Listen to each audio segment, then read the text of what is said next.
시청자 여러분 반갑습니다. 특집 뉴스룸을 시작합니다. 내란 우두머리에게 무기징역이 선고되기까지 443일이 걸렸습니다. 그가 벌인 일이 내란이란 점, 따라서 그는 내란 집단의 우두머리라는 점이 오늘 판결로 분명해졌습니다. 직위원 재판부는 민주주의 훼손과 대외 신인도 하락, 극강의 대립까지 불러오고도 사과 한마디 안 하는 내란 우두머리를 강하게 꾸짖었습니다. 저 소식 김혜리 기자입니다. 주문을 선고하도록 하겠습니다. 피고인 윤석열을 무기징역에 처합니다. 직위원 재판부는 오늘 윤석열 전 대통령에게 무기징역을 선고했습니다. 재판부는 내란죄 구성 요소인 국헌 문란 목적과 폭동행위를 모두 인정했습니다. 12.3 내란 사건의 핵심은 군을 국회로 보낸 것이라면서 윤 전 대통령이 국회의 활동을 마비시키려는 분명한 목적이 있었다고 판단한 겁니다. 가장 중요한 것입니다. 국회의 활동을 저지하거나 마비시켜서 국회가 상당 기간 그 기능을 제대로 하지 못하게 만들려는 목적이 있었다고 보기에 충분하다는 것이 이 법원의 판단입니다. 그러면서 윤 전 대통령이 내란 행위의 꼭지점 역할을 했다며 내란 우두머리죄가 성립한다고 못 박았습니다. 재판부는 윤 전 대통령의 내란으로 민주주의 핵심 가치가 근본적으로 훼손됐다고 지적했습니다. 나아가 군과 경찰의 신뢰도가 떨어졌고 이 사건 재판부가 가장 안타깝게 생각하는 사정은 이 사건 비상계엄 선포와 그에 따른 군과 경찰의 활동으로 인해서 군과 경찰의 정치적 중립성이 크게 훼손되고 수많은 군과 경찰 관계자들에게 무슨 죄가 있겠습니까? 사회 분열이 심해져 그 피해가 막심하다고 꾸짖었습니다. 하지만 윤 전 대통령은 끝내 사과하지 않았다고 했습니다. 비상계엄으로 인해서 막대한 사회적 비용이 초래됐고 피고인이 그 부분에 대해서 사과의 뜻을 내비치는 모습을 찾아보기 힘듭니다. 다만 치밀하게 계획을 세우지 않은 걸로 보이고 대부분의 계획이 실패로 돌아갔고 고령이라는 이유로 특검이 구형한 사형보다 낮은 무기징역을 택했습니다. JTBC 김혜리입니다. 직위원 재판장은 중요한 판단으로 넘어가는 국면마다 이 한마디를 했습니다. 이 사건의 핵심은 군을 국회로 보낸 것이다. 내란의 구성 요건인 국헌 문란 목적과 폭동이 모두 충족됐다는 점이 함축되어 있는 한마디였습니다. 내란 우두머리가 이리저리 피해갈 수 없다는 점을 명징하게 밝힌 한마디이기도 합니다. 김지훈 기자입니다. 재판부는 내란 사건의 본질을 한 문장으로 정리했습니다. 이 법원이 판단한 핵심은 군을 국회로 보낸 것입니다. 내란죄 구성 요건은 국헌 문란 목적과 폭동인데 이 내란 요건을 이 행위가 완벽하게 충족시킨다고 봤기 때문입니다. 그래서 재판부는 주요 판단마다 이 문장을 반복해 얘기했습니다. 결론적으로 다시 한번 강조하건대 이 사건의 핵심은 군을 국회로 보낸 것입니다. 윤 전 대통령은 그간 국회에 군을 보낸 건 질서 유지를 위해서였다고 주장해왔습니다. 누구도 국민을 억압하거나 국회의원들의 계엄 해제 요구 의결을 위한 의사 일정을 방해하지 않았습니다. 하지만 재판부의 판단은 달랐습니다. 국회 활동을 마비시키려는 국헌 문란의 목적이 있었다고 본 겁니다. 국회의사당을 봉쇄하고 국회의장, 여당, 야당의 대표 등 주요 인사를 체포함으로써 국회의원들이 모여서 토의를 하거나 의결을 하지 못하게 하려는 목적.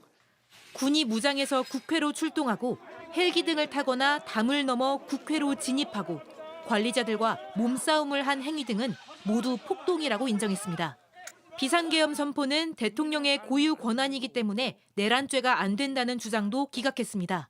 비상계엄을 하더라도 국회의 권한을 침해하거나 행정사법의 본질적인 기능을 침해할 수 없는데 이를 목적으로 해서 비상계엄을 선포하는 것이라면 내란죄가 성립할 수 있다는 것이 이 법원의 판단입니다. 헌법이 정한 대통령의 권한을 내세우면서 정작 국민 주권을 위임받은 국회를 봉쇄하려던 건 그 자체가 내란이고 국민에 대한 반역이라고 판단한 겁니다. JTBC 김지윤입니다. 내란 피고인들은 비상계엄이 몇 시간 만에 끝났다는 점을 근거로 경고성, 일회성 계엄이었다고 주장했고 또 계몽령이라는 표현도 썼습니다. 하지만 이 주장 역시 산산이 부서졌습니다. 재판부는 언제 군을 철수할지 계획을 전혀 정하지 않았다며 상당 기간 국회 활동을 저지하고 마비할 목적이 있었다고 판단했습니다. 정수아 기자입니다. 재판부는 군을 국회에 투입한 목적이 국헌문란에 있었다고 못 박으면서 특히 특전사, 수방사 등 병력에 임무를 부여하면서 언제 이들을 철수할지 계획이 없었다는 점을 분명히 했습니다. 피고인 윤석열, 피고인 김용현은 위와 같이 군을 투입하면서 언제 군을 철수시킬지에 대한 계획을 전혀 정하지 않았던 것으로 보입니다. 국회 봉쇄가 성공적으로 진행되고 국회의장 등 정치인 체포가 이뤄졌다면 국회 계엄 해제 의결은 이뤄질 수 없었다는 점을 분명히 한 겁니다. 즉 내란 우두머리 윤 전 대통령의 마음먹기에 따라 상당 기간 국회가 마비될 수밖에 없었다는 판단입니다. 피고인 윤석열 등의 마음먹기에 따라서 군의 철수와 국회 활동 재개 여부가 결정되는 것이어서 이러한 사정 등에 비추어 보면 결국 국회 활동을 저지하거나 마비시키려는 기간이 상당 기간임을 예정하고 있었다고 보기에도 충분하다는 것. 윤 전 대통령은 그동안 경고성 메시지 계엄이었다는 주장을 펼쳐왔습니다. 이 내란몰이 세력들은 이런 몇 시간 계엄, 이런 대국민 메시지 계엄을 친위 쿠데타라고 합니다. 친위 쿠데타를 이렇게 하는 거 보셨습니까? 최후 진술에서 지기현 재판부를 향해 민주당이 초래한 국가 위기 상황에 대한 비상벨이었다고도 주장했습니다. 국민들이 또 국가의 위기 상황에 대해서 계몽됐다면서 응원해 주는 걸 보고 아, 내가 울린 비상벨이 그래도 효과가 있구나. 하지만 재판부는 어떤 동기도 목적, 즉 범죄를 정당화시킬 수는 없다고 비판했습니다. JTBC 정수아입니다. 내란죄를 피하려고 비상계엄이 대통령의 정당한 통치행위라고 주장했지만 재판부는 피고인의 그 주장을 무너뜨렸습니다. 재판부는 국가 존립을 침해하는 죄가 내란죄라고 판시했고 군으로 의회를 강제 해산했다가 반역죄로 처형된 17세기 잉글랜드의 국왕 찰스 1세 사건까지 언급했습니다. 윤정주 기자입니다. 내란죄로 기소된 윤석열 전 대통령의 주된 방어 논리는 대통령의 통치 행위는 처벌받지 않는다는 주장이었습니다. 대통령의 비상계엄 선포권 행사는 사명권 행사, 외교권 행사와 같은 사법심사의 대상이 되지 않는 통치 행위입니다. 지기현 재판부는 이런 윤 전 대통령 측 주장을 역사적 사례를 가져와 반박했습니다. 17세기 잉글랜드 국왕 찰스 1세가 세금 징수 문제로 갈등을 빚던 의회에 군대를 보내 강제 해산시킨 사례를 언급한 겁니다. 자신의 잘못 200가지를 시정해달라는 취지의 결의문을 내자 이에 분노해서 직접 군대를 이끌고 의회 의사당에 난입해서 이후 찰스 1세는 반역죄로 처형됐습니다. 재판부는 통치권을 가진 국왕일지라도 국가의 존립을 위협하는 행동을 하면 처벌할 수 있다고 판단했습니다. 내전을 통해서 결국 찰스 1세는 반역죄 등으로 사형을 선고받고 죽게 되는 일이 있었습니다. 이때 판결을 살펴보면 왕이 국가에 대해서 반역을 하였다는 사실을 명백하게 인정을 한 것을 알 수 있습니다. 이에 따라 통치권을 가진 대통령이라 할지라도 헌법이 정한 범위 내에서 권한을 행사해야 함을 분명히 밝혔습니다. 국헌문란 목적 내란죄는 대통령도 저지를 수가 있습니다. 우리 헌법이나 계엄법 등은 비상계엄을 하더라도 국회의 권한을 침해하거나 행정사법의 본질적인 기능은 침해할 수 없도록 정하고 있습니다. JTBC 윤정주입니다. 지기현 재판부는 그동안 여러 비판을 받아왔습니다. 다른 재판부와 비교해 피고인들에게 유독 관대한 모습을 보인다든가 피고인 측이 궤변을 쏟아내고 지연 전략을 펴도 받아줬기 때문입니다. 오늘은 성경을 읽는다는 이유로 촛불을 훔칠 수는 없다며 계엄을 정당화하려는 피고인 측의 주장을 일축했습니다. 내란 행위로 수많은 사람들이 눈물을 흘리고 있다며 강하게 질타하기도 했습니다. 이자영 기자입니다. 필리버스터급 침대 변론이 이어졌던 지난달 결심 재판. 자정을 넘겼지만 지기현 재판장의 단호한 대응은 없었습니다. 피고인인 윤석열 전 대통령의 직업, 무직을 재판장이 대신 언급해주는 등 유독 관대하다는 비판을 들어왔던 지기현 재판부. 시간을 지연하고 있는 게 변호인 너 탓일 것 같다라는 식으로 저는 계속 그렇게 읽히고 있습니다. 재판장님. 저 불쾌하셨으면 너무 죄송합니다. 100% 제 잘못입니다. 하지만 오늘은 달랐습니다. 양형 이유를 설명하며 피고인들의 내란 행위는 민주주의의 핵심 가치와 근본을 훼손했다고 지적했습니다. 그리고 2시간짜리 내란이 어딨느냐며 윤석열 전 대통령 측이 별일 아닌 것처럼 치부해온 비상계엄으로 우리 사회가 어떤 대가를 치렀는지 조목조목 짚었습니다. 대통령 선거를 다시 치렀고 어마어마한 사람들에 대해서 대규모 수사와 재판이 진행되고 있고 수많은 사람들이 눈물까지 흘려가며 그 피해에 대해서 강하게 호소하고 있습니다.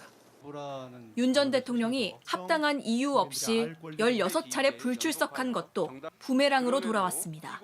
별다른 사정 없이 출석을 거부하기도 했습니다. 지규현 재판장은 다수당인 민주당의 탄핵 남발과 입법 저지 때문에 비상계엄을 하게 됐다는 윤 전 대통령 측 주장을 일축했습니다. 국회의 기능을 제대로 할 수 없게 만들려는 목적을 가지게 되었던 것이고 수단으로 비상계엄, 병력 출동 및 국회 봉쇄 시도 등의 잘못을 저지른 것은 명백하게 구분되어야 합니다. 그러면서 목적이 수단을 정당화할 수 없다고 지적했습니다. 성경을 읽는다는 이유로 촛불을 훔칠 수는 없습니다. JTBC 이자연입니다.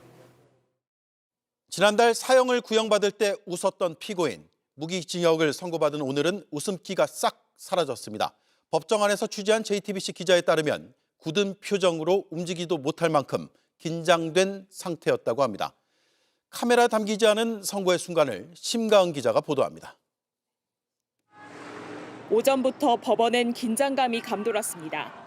공항에서 보안 검색을 하듯 방청객들은 신발을 벗고 소지품 검사를 받고서야 법정으로 향하는 계단을 오를 수 있었습니다.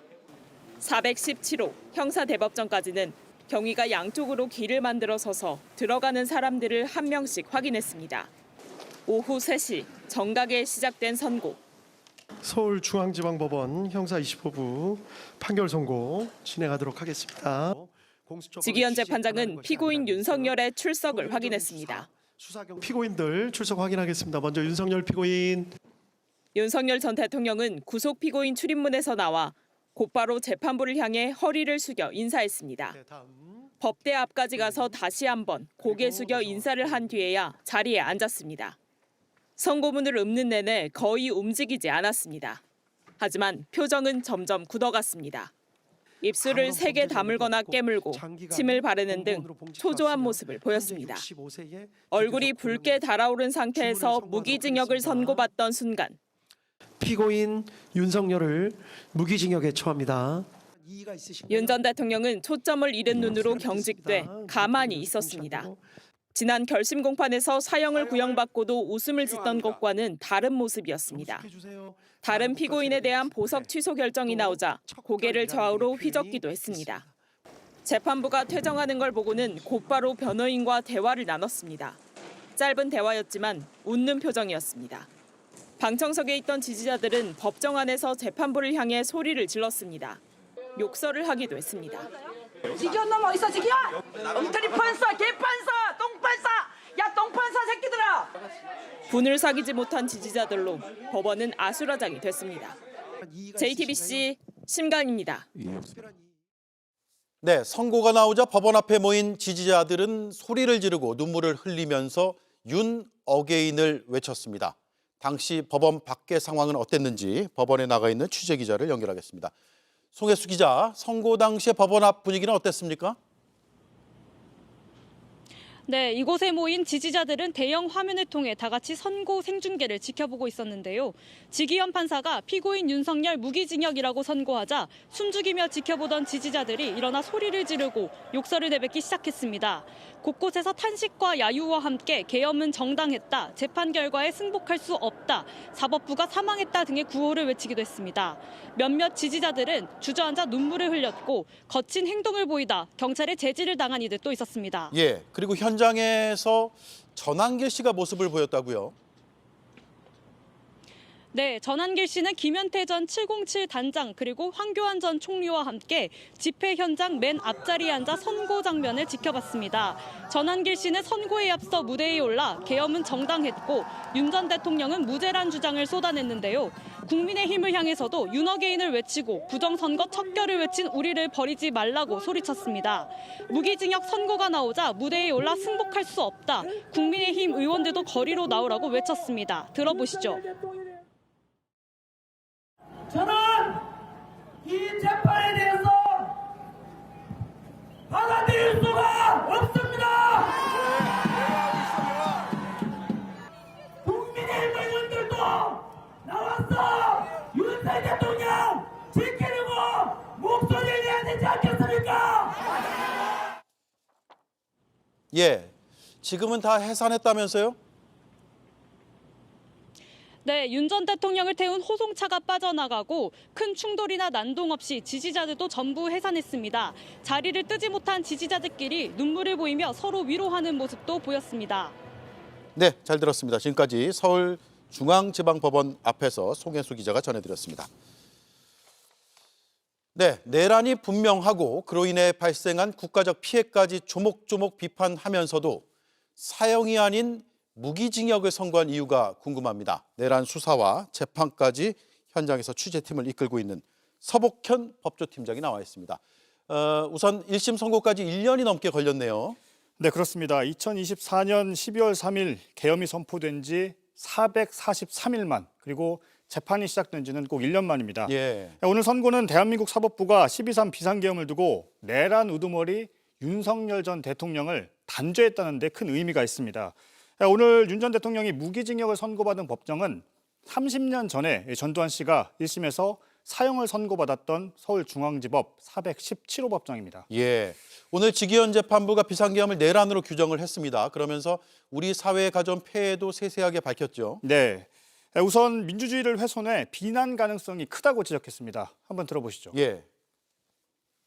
내란 행위는 결국은 폭력적인 수단을 통해 국회의 권능 행사를 불가능하게 한 것으로서 민주주의 핵심 가치를 근본적으로 훼손하였다는 데서 비난의 여지가 큽니다. 권 재판부가 가장 안타깝게 생각하는 사정은 군과 경찰의 정치적 중립성이 크게 훼손되고 국제사회에서 대한민국의 정치적 위상과 대외 신인도가 하락했고, 네, 또 비상계엄으로 많은 사람들이 피해를 받고 사회적 비용은 산정할 수도 없다고 지적했습니다. 그리고 윤 전 대통령이 사과하는 모습을 찾아보기 어렵고 재판 출석도 거부했다고도 밝혔습니다. 예. 그런데 그렇게 조목조목 비판을 하면서도 예. 법정 최고형인 사형이 아니라 무기징역을 선고했단 말이에요. 예. 재판부는 뭐라고 설명을 합니까? 내란 우두머리 혐의는 사형 아니면 무기징역 이 둘뿐입니다. 특검은 이 중 최저형인 무기징역은 구형할 수 없다면서 사형을 구형했습니다. 그런데 이 논리라면 직위원 재판부는 이 법정 최저형인 무기징역을 선고한 셈입니다. 무기징역을 선고하면서 몇 가지 이유를 들었는데요. 직접 한번 들어보시죠. 네. 아주 치밀하게 계획을 세운 것으로 보이지는 않습니다. 직접적인 물리력, 폭력을 행사한 예는 거의 찾아보기 어려웠습니다. 대부분의 계획이 실패로 돌아갔고 이 사건 범행 이전에 아무런 범죄 전력이 없고 현재 65세의 비교적 고령입니다. 예, 하지만 앞서 헌법재판소의 판단을 좀 보면요. 계엄이 일찍 해제된 건 막아선 시민들과 군경의 소극적 대응 그리고 국회의 빠른 해제 의결 때문이라고 했습니다. 이런 상황에서 계엄 실패를 윤 전 대통령의 감경 요소로 볼 수 있는지를 두고는 의문이 제기될 수 있습니다. 그리고 윤 전 대통령보다 10살 이상 많은 한덕수 전 총리의 경우에는 고령은 감형 이유가 되지 않았습니다. 예. 사형은 지금 실제 집행이 안 되고 있잖아요. 그래서 이 점을 감안했을 수도 있겠다라는 생각도 드는데 맞습니까? 어떻습니까? 네, 우리나라에서 사형이 집행이 안 되고 있어서 사실상 사형제 폐지 국가로 분류되고 있기는 합니다. 하지만 특검은 상징적인 차원에서 사형을 구형했고 현재 사형은 종신형의 의미를 가지고 있습니다. 예. 반면 무기징역은 20년 이상 수감되면 가석방이 될 수도 있습니다. 구형했던 사형이 아닌 무기징역이 선고된 만큼 특검은 양형 부당을 이유로 항소를 할 수도 있습니다. 윤 전 대통령 측도 내란죄 인정을 두고는 강하게 반발하고 있습니다. 예, 잘 들었습니다. 잠시 뒤에 예. 서복현 팀장과는 짚어볼 내용이 더 있어서 다시 만나기로 하죠. 잘 들었습니다. 서복현 기자였습니다. 네, 다시 무기징역이 선고된 내란 우두머리 소식입니다. 그날 밤 계엄군이 주요 정치인들을 체포하려 했다는 사실도 재판부가 인정했습니다. 선고 과정에서 이재명 대통령과 우원식 국회의장, 한동훈 전 대표의 이름도 언급했습니다. 당시 내란 우두머리는 이런 증언이 거짓말이라고 오히려 몰아세우며 목소리를 높였습니다. 재판부는 이런 체포 시도 자체를 국헌문란 목적으로 보기 충분하다고 판단했습니다. 연지환 기자입니다. 국회 의결로 비상계엄이 해제된 뒤 윤석열 전 대통령이 정치인 체포를 시도했다는 증언이 쏟아졌습니다. 구체적인 인원 수까지 폭로가 터져나왔습니다. 당시 밤중에 전화로 메모지에 막 메모를 하는 상황이었기 때문에 14명 정도를 기억합니다. 재판이 시작되자 윤 전 대통령은 이런 지시를 한 적이 없다며 오히려 증인들을 몰아세웠습니다. 아니 대통령도 총장까지 검찰총장까지 지낸 사람인데 저 양반이 도대체 이런 거를 여인영이한테 시키고 여인영이가 저 대통령 지시받아 이런 거를 증인한테 부탁한다는 건 이게 좀 연결이 좀 잘 안 되지 않습니까? 증인에게 반박까지 당했지만 여인영 사령관이 독자적인 판단으로 14명의 정치인이나 이런 사람들을 체포하려고 시도한 겁니까? 결심 공판까지 미친 사람 아니고선 할 수 없는 소리란 주장을 이어갔습니다. 국회의원을 체포해라 그런 얘기를 한다는 자체가 미친 사람 아니고선 할 수가 없는 거죠. 재판부는 계엄 당시 체포조를 운용한 사실을 모두 인정했습니다. 결론부터 말씀드리자면 피고인 김용현이 여인영에게 14명의 구체적 체포 대상자 명단을 불러준 것은 사실로 인정됩니다. 체포한 이들을 벙커로 옮기기까지 하려 했다는 겁니다. 국회의장 우원식, 야당 대표 이재명, 한동훈 등을 우선하여 체포, 구금해서 수방사 비원 벙커로 이송한다는 임무를 부여받은 것으로 파악하고 있었던 것으로 보기에 충분하다는 것이 이 법원의 판단입니다. 재판부는 이 자체가 국회의 기능을 중단하거나 마비시키려는 것이었다며 내란죄의 구성 요건인 국헌문란의 목적을 인정했습니다. JTBC 연지환입니다. 내란 재판은 지난해 내란 우두머리 피고인의 구속 취소와 함께 시작됐습니다. 바로 그 구속 취소 결정을 한 지기현 재판부는 당시 공수처 수사권의 불명확성을 지적해 논란을 키웠습니다. 그래서 야권 일각에선 오늘 선고 전까지도 재판 자체가 무효란 주장이 나왔습니다. 하지만 오늘 지기현 재판부는 공수처뿐 아니라 검찰의 수사권, 대통령의 불소추 특권까지 짚으며 수사에 아무 문제가 없다고 결론냈습니다. 조혜영 기자입니다. 윤석열 전 대통령이 주먹을 불끈 쥐어 보이고 지지자들을 향해 손을 흔들며 걸어 나옵니다. 지난해 3월 7일 구속 취소 결정은 공수처의 체포 시도와 집행, 구속영장 발부까지 겨우내 벌어진 일들을 모두 원점으로 되돌려놨습니다. 검찰은 더 다퉈보지 않고 윤 전 대통령을 석방시켰습니다. 즉시 항고를 하여 또 다른 위헌 소지를 불러일 것은 맞지 않다고 생각했습니다. 지기현 재판부는 당시 구속 취소 결정문에 수사 과정의 적법성에 관한 의문의 여지를 해소하는 게 바람직하다고 적었습니다. 윤 전 대통령은 재판 내내 이 점을 파고들어 공소 기각을 주장해왔습니다. 중구난방으로 여러 기관들이 미친 듯이 달려들어 수사하는 것은 처음 봅니다. 무조건 내란이라는 목표로 수사가 아닌 조작과 왜곡을 해왔습니다. 현직 대통령은 수사할 수 없다는 논리도 폈습니다. 하지만 지기현 재판장은 경찰과 함께했던 공수처의 수사권을 인정하며 자신이 지적했던 불명확성을 풀어냈습니다. 내란죄에 관해서도 공수처의 수사권을 인정하는 것이 타당하다는 것이 이 법원의 판단입니다. 현직 대통령에 대한 수사도 검찰이 시작한 내란 수사에도 문제가 없다고 판단했습니다. 재직 중인 대통령이라 하더라도 수사 자체는 허용된다는 것이 이 법원의 판단입니다. 나아가 재판부는 공수처 기록을 제외하더라도 재판에서 수집된 증거만으로도 유죄 판단을 내리기엔 충분하다고 강조했습니다. JTBC 조혜연입니다. 끝까지 사과와 반성은 없었습니다. 윤 피고인 측은 즉각 입장문을 내고 불법 수사였다, 정해진 결론이었다는 주장을 반복했습니다. 모두 오늘 법원에서 기각된 주장들입니다. 형사소송 체계를 믿을 수 없다며 항소 자체를 안 할지 고민이라고 했습니다. 김상 기자입니다. 윤석열 전 대통령 변호인단은 줄곧 내란 수사를 불법으로 규정해 왔습니다. 불법 수사의 실체가 낱낱이 드러난 만큼 법원은 신속히 대통령 구속을 취소하고 석방해야 할 것입니다.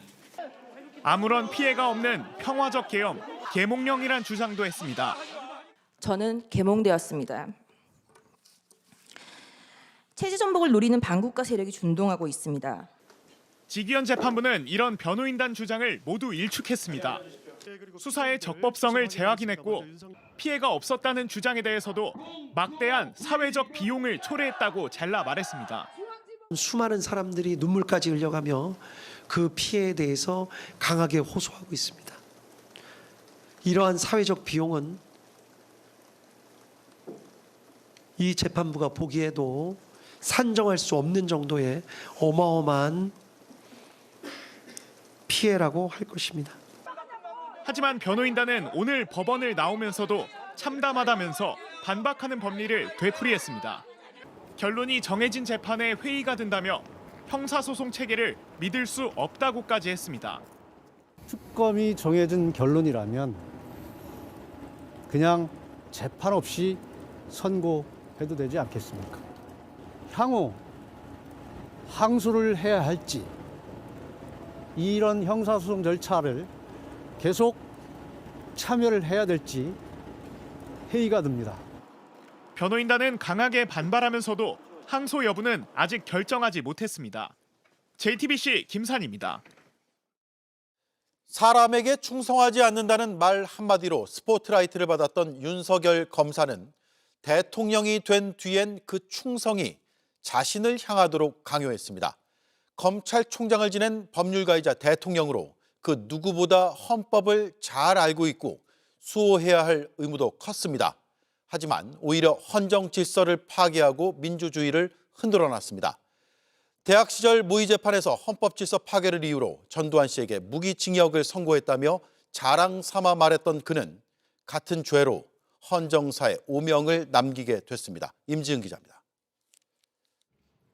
윤석열 전 대통령은 이 한마디로 이른바 스타 검사의 반열에 올랐습니다. 저는 사람에 충성하지 않기 때문에 제가 오늘도 이런 말씀을 드리는 겁니다.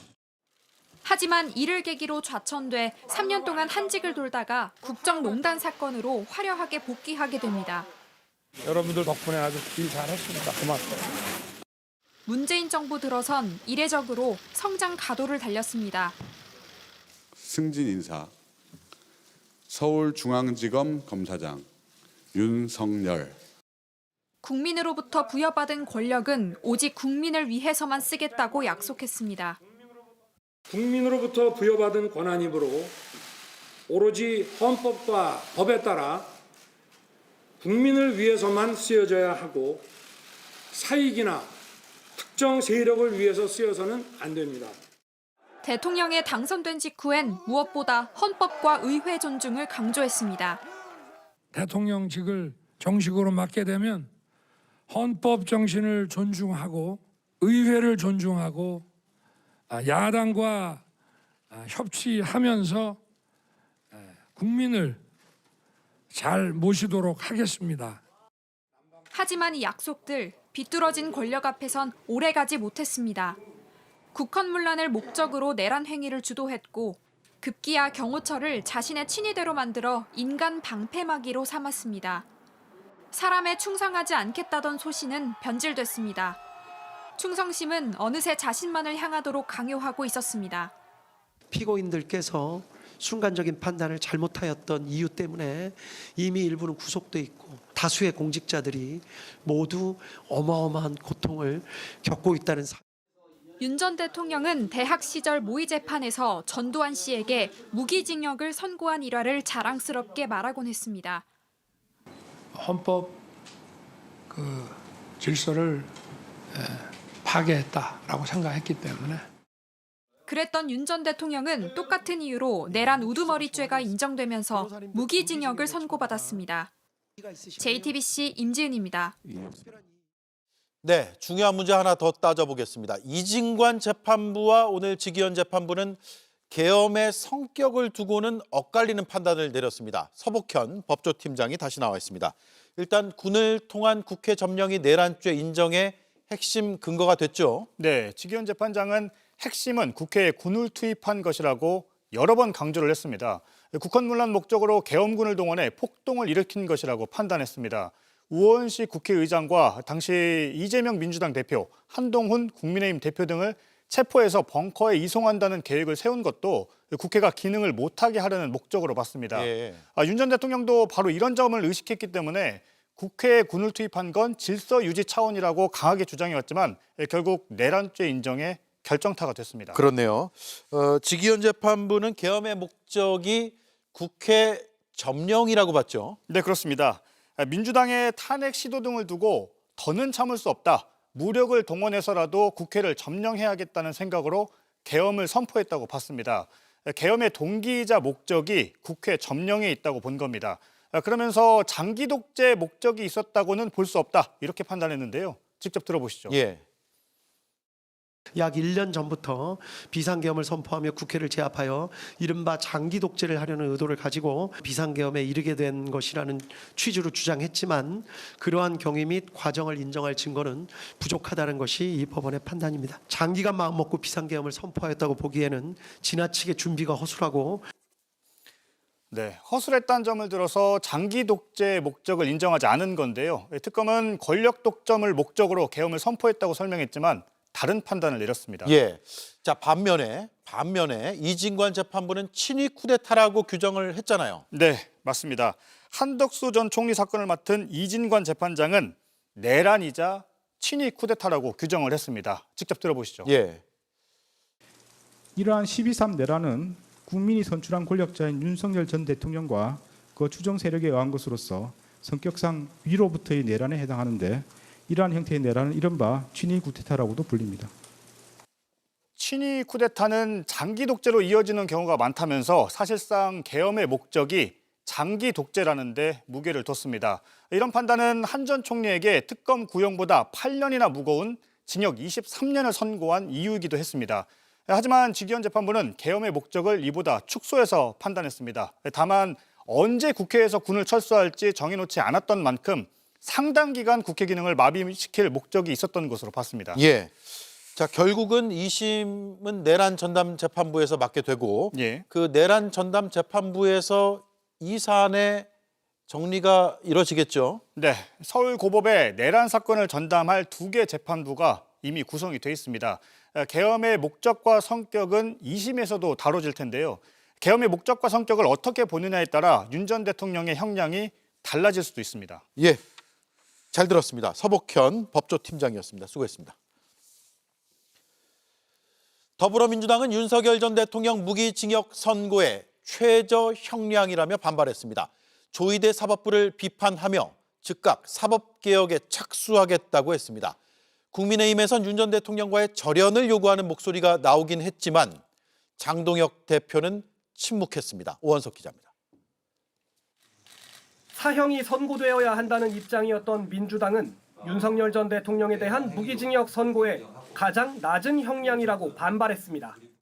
내란 우두머리 법정형은 최고 사형, 최저 무기징역밖에 없습니다.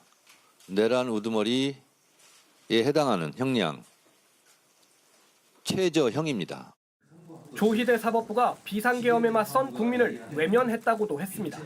조희대 사법부는 사형이 아닌 무기를 선고함으로써 사법 정의를 흔들었다고 저는 생각합니다. 내란범 사면금지법을 통과시키겠다고 했는데 박수현 수석대변인은 내란 종식과 사법개혁을 멈추지 않겠다며 사법개혁 드라이브를 예고했습니다. 국민의힘 송원석 원내대표는 사과 메시지를 냈습니다. 우리 당이 배출한 전직 대통령의 유죄 판결에 책임을 통감하며 당원 여러분과 국민 여러분께 송구하다며 헌정 질서를 위협하고 파괴하는 세력과 단호히 선을 긋겠다고 밝혔습니다. 의원들 사이에서는 절윤을 촉구하는 목소리가 터져나왔습니다. 과거의 망령에 사로잡혀 있는 윤 의계인 세력과 즉각 절연하십시오. 오세훈 서울시장도 전류는 분열이 아닌 세사를 돋게 하는 과정이라고 당 지도부를 겨냥했습니다. 하지만 윤 전 대통령 구형 때도 입장을 내지 않았던 장동혁 국민의힘 대표는 이번에도 침묵했습니다. 장 대표는 내일 입장을 밝힐 거로 보이는데 전날 절연보다 더 중요한 건 전환이라고 한 만큼 전륜 메시지는 내지 않을 가능성이 높아 보입니다. JTBC 오원석입니다.